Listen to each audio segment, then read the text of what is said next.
Much of the country was already under what they called Tier 4 restrictions, which you or I might have described as a lockdown anyway. But yesterday, Boris Johnson, the Prime Minister, did indeed put the entire country on full lockdown. And in fact, this is because the statistics showing the rate of increase in infections and the number of deaths are reaching all-time highs.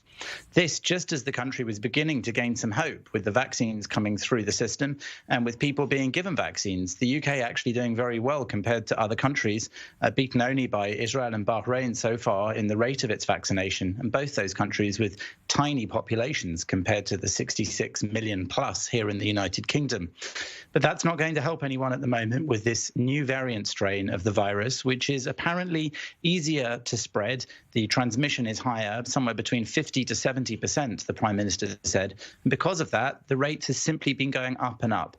So while there is light at the end of the tunnel, the Prime Minister said, with these vaccines, and while they're going to try to do 2 million vaccines a week, now there's a second vaccine being given here as well as the original Pfizer one, people do need to stay away from each other, stay at home, he said, work from home unless they can't, and schools, most importantly, will be closing except for nursery-age children, something he said wouldn't happen only yesterday morning.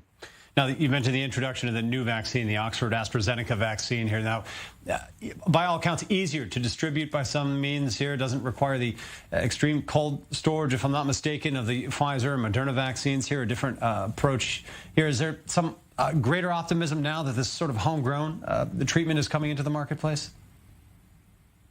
As with all things COVID in the United Kingdom, people are somewhat confused and often quite critical of the government's ability to communicate its plans.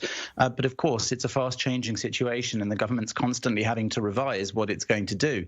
The UK started vaccinating people with the Oxford AstraZeneca vaccine yesterday, and that's expected to increase the rate of vaccination. That's because the Oxford vaccine, as you say, doesn't require the deep freeze conditions needed to transport it that the Pfizer vaccine does. Instead, it can be stored like other vaccines in a regular drugs fridge, and that makes it much easier to distribute it widely. It's also much cheaper. It costs about £3 per shot. It requires 2 shots, just like the Pfizer vaccine.